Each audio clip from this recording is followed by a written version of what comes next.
Que Dios te bendiga, te saluda el pastor Matías Cortés.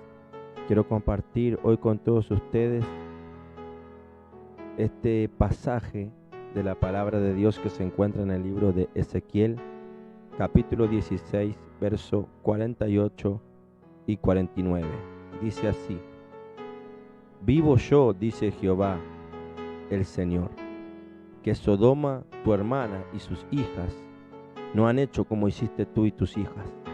He aquí que esta fue la maldad de Sodoma, tu hermana: soberbia, saciedad de pan y abundancia de ociosidad tuvieron ella y sus hijas, y no fortaleció la mano del afligido y del menesteroso.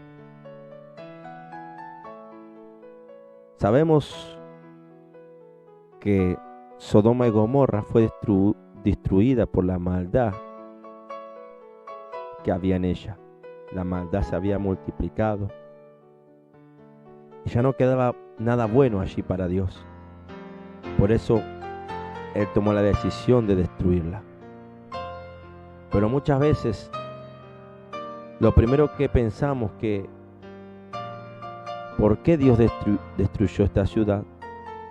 Hablamos en sí del pecado, de la corrupción, de la inmoralidad, de las prácticas sexuales en exceso que había en esos tiempos y que son aberrantes hasta los días de hoy. Pero acá el profeta Ezequiel no habla de estas cosas, sino que él está hablando de los comienzos. Antes de que se enfermase en el pecado, había síntomas. Y esto es lo que tenemos que aprender a identificar, los síntomas. Muchas veces hablamos de una enfermedad en sí, pero antes de hablar de la enfermedad o del daño provocado, tenemos que hablar de los síntomas que comienzan antes de esto. Una persona se da cuenta que está embarazada no cuando el vientre comienza a formarse, a crecer, sino cuando empiezan a aparecer los primeros síntomas. Hay muchas maneras de identificar los síntomas y estamos a tiempo de que el doctor de los doctores nos cure, nos proteja y que la enfermedad no siga avanzando en nosotros. Muchas veces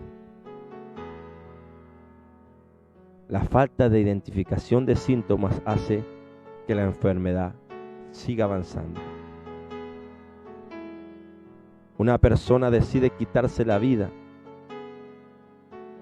y muchas veces hablamos, sí, se quitó la vida porque estaba depresiva, pero hubo síntomas que nadie identificó y por qué ese hombre o esa mujer llegó a la depresión. Tal vez alguien que le hirió con la palabra, tal vez antes se lo veía triste, con el semblante caído, y nadie se acercaba a preguntarle cómo estás, o nadie se preocupaba por esa persona, entonces se sentía sola. Y esto siguió trabajando en su mente hasta que tomó esta decisión.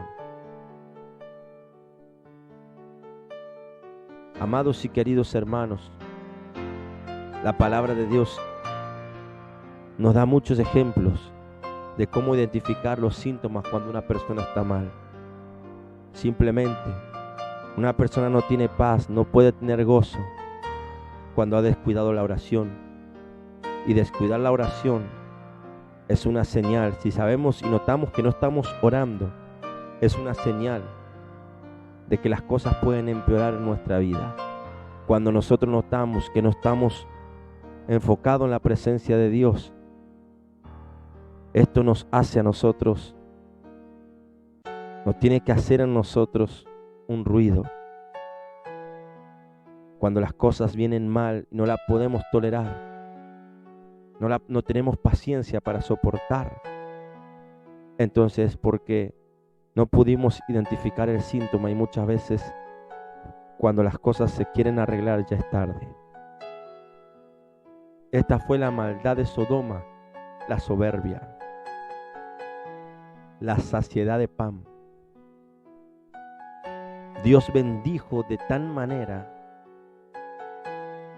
que la bendición no la pudieron administrar, sino que cargaron soberbia. Y esto trajo también ociosidad. Había tanta bendición que ya se habían vuelto ociosos.